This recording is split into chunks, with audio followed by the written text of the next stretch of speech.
Hola, buenos días. Mi nombre es Miguel Fernández, administrador de fincas colegiado por el Colegio de Administradores de Fincas de Madrid, y hoy me vais a permitir que siga con la saga sobre la justicia con relación a los vecinos molestos, y concretamente vamos a hablar de las molestias que producen los colegios y los polideportivos a las viviendas que hay alrededor de estos. Con la ayuda de SEPIN y basando en la información aportada por el abogado Daniel Madurga Soriano, vamos a revisar la jurisprudencia de interés de los últimos años, procediendo a analizar las resoluciones que hacen referencia a la conflictividad por vecinos molestos en los diferentes ámbitos de una comunidad de propietarios. En este caso, analizaremos lo relacionado con los colegios y con los polideportivos. Es evidente que la proximidad al patio de un colegio o a unas pistas deportivas implica soportar ruidos a veces excesivos. El Tribunal Supremo tiene admitido que el ruido excesivo de una pista multiusos en una comunidad afecta a los derechos fundamentales. Ahí está la sentencia del Tribunal Supremo de la Sala Primera de lo Civil, la 260/2015 de 20 de mayo. Sabemos que por lo general el Tribunal Supremo no acepta como argumento de defensa la preocupación, es decir, el hecho de que el afectado haya adquirido su inmueble a sabiendas de que allí había una fuente de ruido no le impide ejercitar su acción legal para que cesen las molestias correspondientes. Sin embargo, incurriendo en contradicción con su propia doctrina, el Supremo se acoge a esa excusa para no tener que enfrentarse a un problema prácticamente irresoluble. Hablamos de la sentencia del Tribunal Supremo, la Sala Tercera de lo Contencioso Administrativo, la sección cuarta del 16 de junio del 2015, en la que se dice que la completa insonorización de las instalaciones deportivas de un centro docente seguramente no es posible, y a ello cabe añadir que, según parece, la construcción del edificio de la recurrente es posterior en el tiempo a la existencia de un centro docente en ese lugar, por lo que no cabe aspirar a allí a una total ausencia de ruido. No es óbice el uso del suelo que preveía el planeamiento urbanístico para que no se pueda quitar o corregir una instalación, puesto que por encima del planeamiento urbanístico se encuentra la protección de los derechos fundamentales de las personas. De ahí podemos ver el Tribunal Superior de Justicia de Castilla y León, en Burgos, la Sala de lo Contencioso Administrativo, sección primera, la sentencia 245/2017 del 1 de diciembre. No obstante, en la medida que el urbanismo de una ciudad no hay previsto alejar de las zonas residenciales estas fuentes de ruido, tendremos aceptado que la molestia es casi ineludible y habrá que tolerarla como se tolera el ruido del tráfico. Resultará muy difícil obligar a un colegio a aislar acústicamente la zona de recreo, imponiéndole medidas muy costosas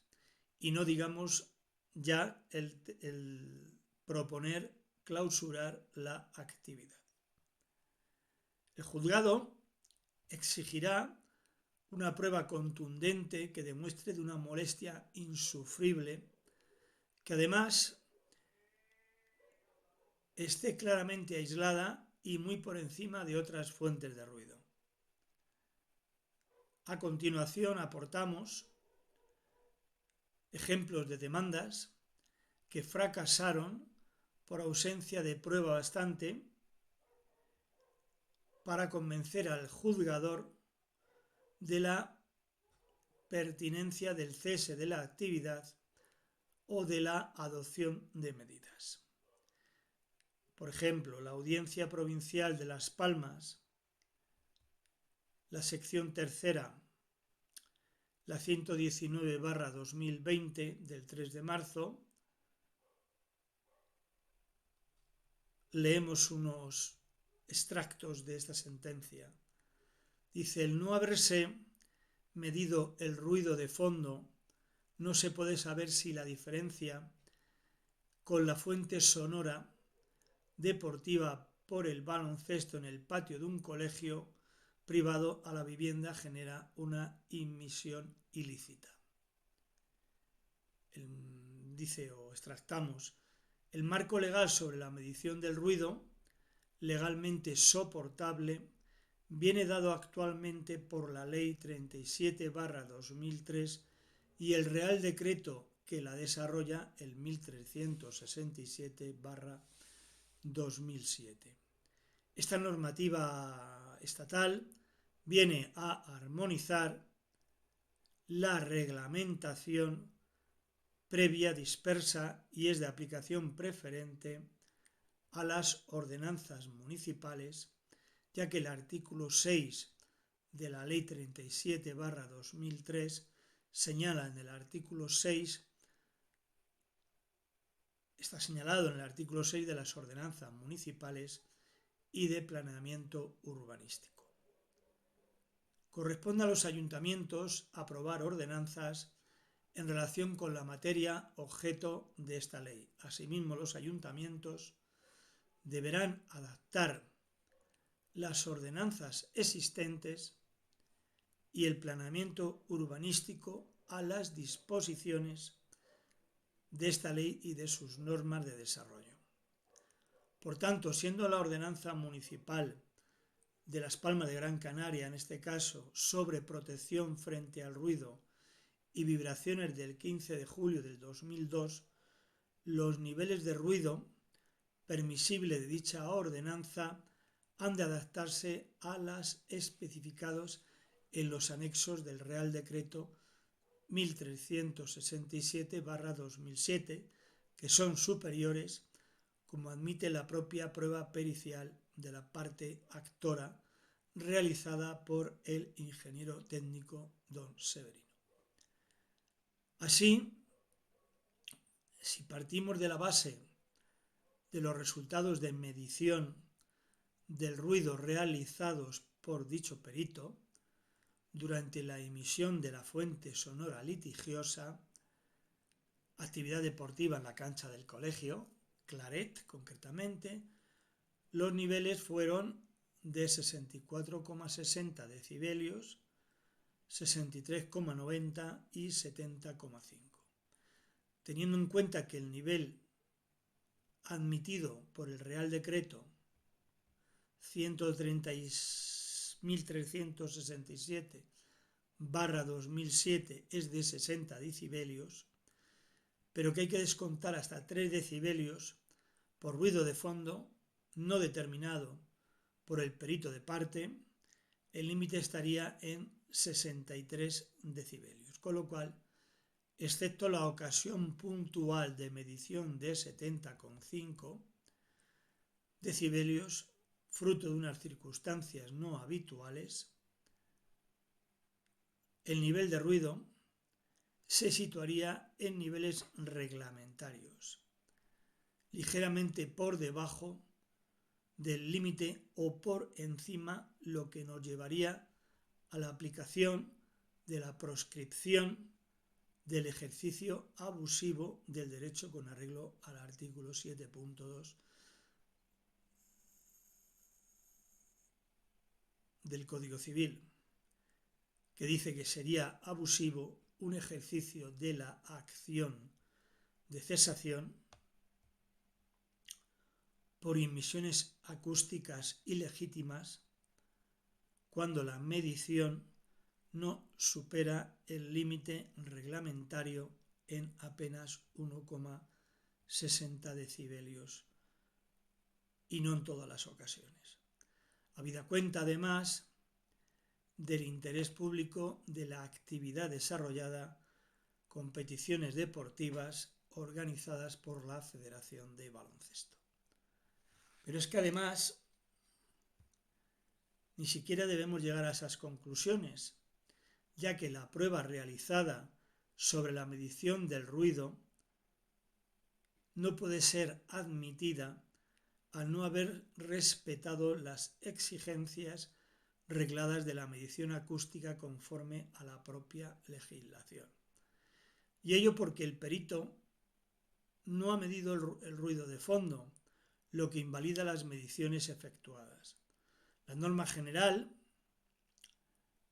2-4 del anexo 1 de la ordenanza municipal considera preceptiva la medición del ruido de fondo o ambiental. No puede eliminarse esta exigencia con la afirmación del perito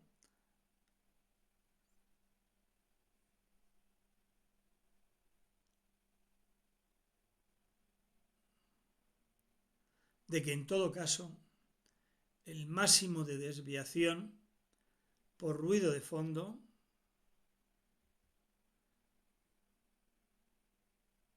es de 3 decibelios, lo que es erróneo, ya que las mediciones de ruido de fondo que arrojen un valor de menor de 3 decibelios de desviación entre la medición con o sin ruido de fondo han de ser descartadas. Y ello porque evidentemente si la diferencia de medición con o sin ruido ambiente, con o sin ruido ambiente es similar, desviación no superior a 3 decibelios, ello quiere decir que la fuente emisora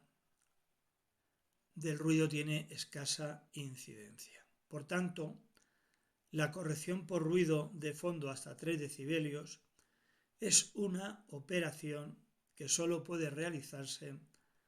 tanto conforme a la ordenanza municipal como conforme al Real Decreto 2007. Una vez medido el ruido de fondo y una vez comprobado que la medición con y sin ruido de fondo tiene una diferencia de más de 3 decibelios, en este caso el perito no ha medido el ruido de fondo que dada la zona en la que se ubica el colegio, en el centro de la ciudad es notoriamente una zona de especial intensidad de ruido ambiente, por lo que no sabemos si existe este diferencial o no existe, lo que invalida ya de por sí las mediciones efectuadas con ruido de fondo.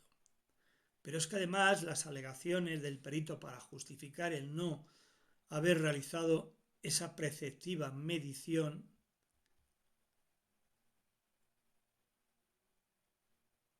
del ruido ambiente son peregrinas,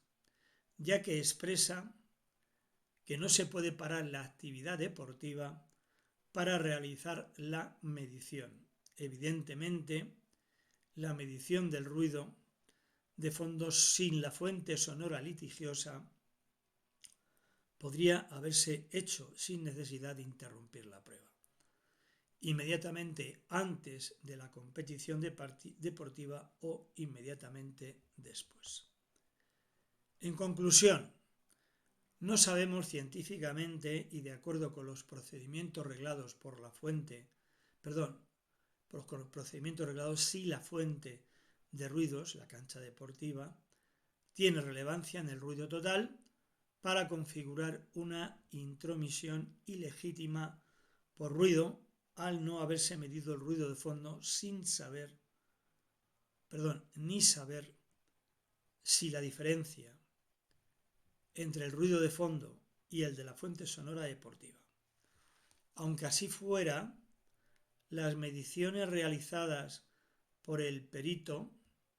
de la parte actora ofrecen unos resultados que exceden de manera ligera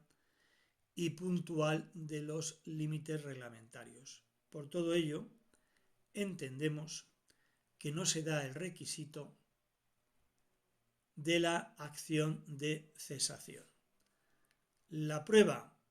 del carácter ilegítimo de la emisión de ruidos. La parte actora podrá, como proponía en su petición principal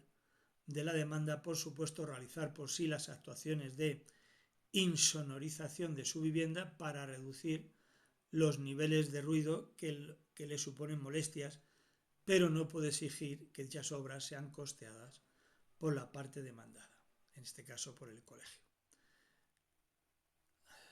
Hay otra sentencia, la sentencia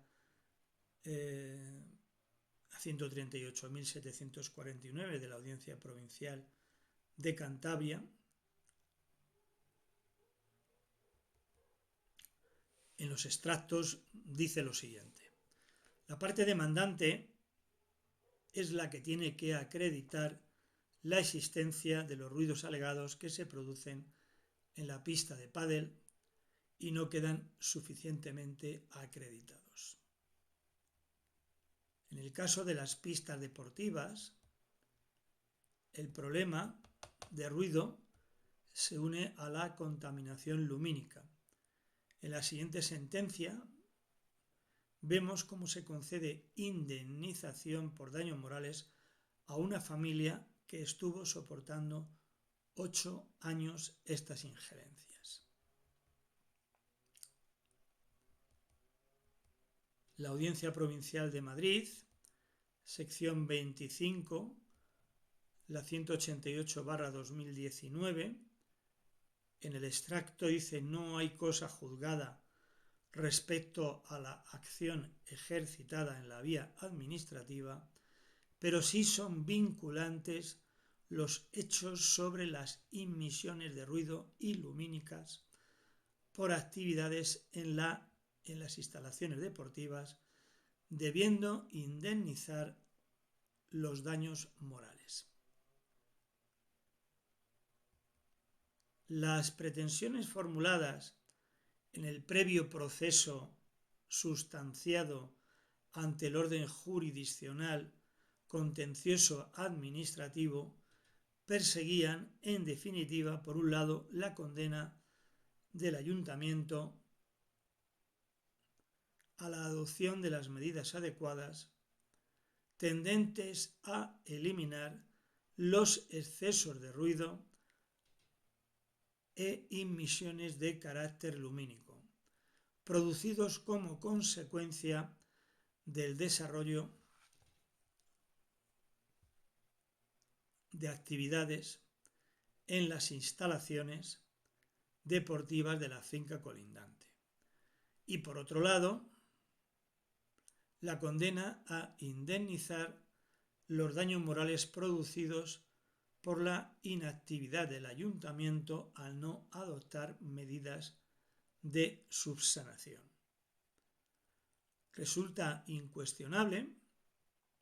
que entre las pretensiones que constituían el objeto del proceso sustanciado ante el orden jurisdiccional contencioso administrativo y la pretensión que constituye el objeto del presente proceso civil, no cabe apreciar la triple identidad subjetiva, objetiva y causal que exige la apreciación de la excepción de la cosa juzgada,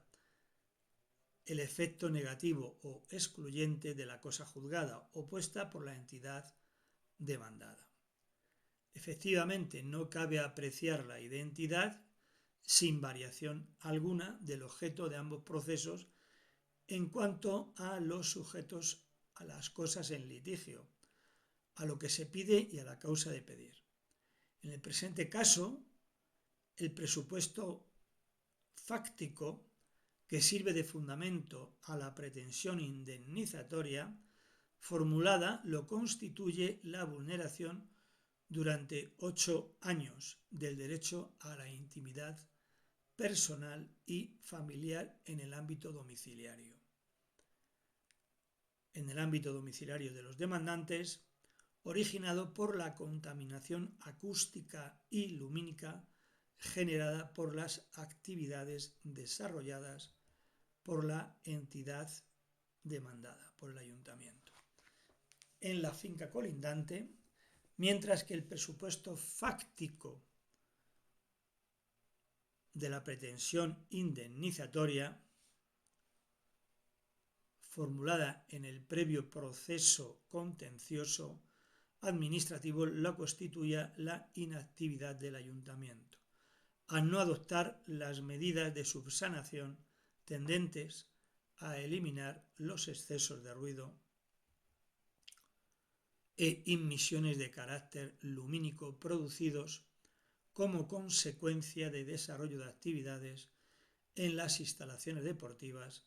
de la finca propiedad de la entidad. Ahora bien,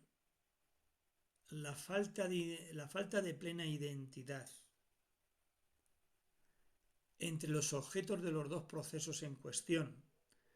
que impide que pueda operar el efecto negativo o excluyente de la cosa juzgada material y por ende la excepción invocada, no impide en modo alguno, por otra parte, que pueda operar en su caso su efecto positivo o prejudicial, en el sentido de que lo resuelto por la sentencia firme pueda condicionar la resolución del actual proceso. Efecto positivo al que se refiere el apartado 4 del artículo 222 de la Ley de Enjuiciamiento Civil y que determina que lo resuelto con fuerza de cosa juzgada vincula al tribunal de un proceso posterior en el que lo resuelto con fuerza de cosa juzgada aparezca como antecedente lógico de lo que sea su objeto. En este sentido, constituye un hecho vinculante para el Tribunal Civil la causación por el desarrollo de las actividades deportivas realizadas por la entidad demandada en las instalaciones de su propiedad, de emisiones acústicas y lumínicas superiores a los límites permitidos que vulneran el derecho a la intimidad personal y familiar en el ámbito domiciliario de los ocupantes de las fincas colindantes. Debiendo tenerse presente, en este punto, como razonó la sentencia firme dictada en el previo proceso ante la jurisdicción contencioso-administrativa, que como cabe inferir de la doctrina jurisprudencial del Tribunal Constitucional por todas sentencias del Pleno 119/2001 del 24 de mayo y 150/2011 del 29 de septiembre, conforme a la doctrina del Tribunal Europeo de Derechos Humanos, una exposición prolongada a unos determinados niveles de contaminación acústica o lumínica que puedan objetivamente calificarse como evitables e insoportables, ha de merecer la protección dispensada al derecho fundamental a la intimidad personal y familiar en el ámbito domiciliario en la medida en que impidan o dificulten gravemente el libre desarrollo de la personalidad. Consecuentemente, el objeto del presente proceso queda circunscrito a determinar si la vulneración del derecho a la intimidad personal y familiar en el ámbito domiciliario, originada por la conducta atribuida a la entidad demandada, ha originado daños morales susceptibles de ser objeto de indemnización o resarcimiento. Con base en lo precedentemente expuesto, resulta indudable la producción en el supuesto enjuiciado de evidentes e innegables daños morales a los demandantes como consecuencia de las inmisiones acústicas y lumínicas que han tenido que soportar en el interior de las viviendas en las que residen, por cuanto es evidente y notorio, al superar los niveles de dichas inmisiones acústicas y lumínicas, los límites permitidos, el impacto emocional, la angustia, zozobra, inquietud, temor, ansiedad, impotencia e incertidumbres que se les ha originado. En consecuencia, la obligación de la entidad demandada y ahora apelante de indemnizar a los demandantes por los daños morales sufridos deviene incuestionable. Y desde esta perspectiva, las sumas indemnizatorias es que la sentencia apelada cuantifica los daños morales originados a los demandantes como consecuencia de la vulneración de su derecho a la intimidad personal y familiar en el ámbito domiciliario, originada por la conducta atribuida a la entidad demandada, no se revelan en absoluto ni como arbitrarias ni como inadecuadas o desproporcionadas a la entidad del efectivo daño moral originado a los demandantes, por lo que en todo caso han de ser mantenidas en esta alzada. Queda claro, no obstante, que imposible no es solucionar este problema y que el cauce administrativo nos da una oportunidad para poder hacerlo.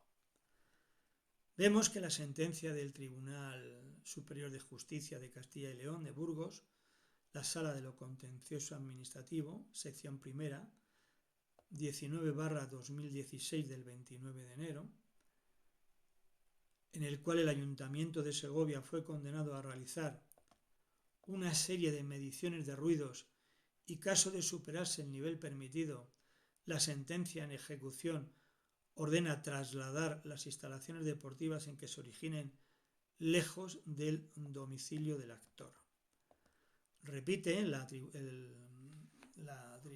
Tribunal Superior de Justicia de Castilla y León de Burgos, la Sala de lo Contencioso, sección primera en sentencia 245/2017, en este caso exigiendo al Ayuntamiento las medidas correctoras en una pista deportiva o su sustitución por otra instalación que garantice los derechos constitucionales de los vecinos afectados. Elude, sin embargo, la condena a llevar la instalación a suelos más alejados, entendiendo que ello excede del ámbito de la acción enjuiciada. Y tenemos también la sentencia del Juzgado de lo Contencioso Administrativo de Soria, el número 184/2017 del 31 de julio, donde dice que queda probado que el Ayuntamiento no ha cumplido los controles para evitar los ruidos de la parcela en la que se encuentra la cancha deportiva que ocasiona los mismos. Por lo tanto, procede a eliminar la actividad debiendo adecuarse el Plan General de Ordenación Urbana con otro tipo de instalación. En la sentencia del Juzgado de lo Contencioso Administrativo de Tarragona, el número 2, el 235/2016, del 1 de septiembre, se condenó al Ayuntamiento a realizar una valoración de la incidencia acústica en el domicilio de los solicitantes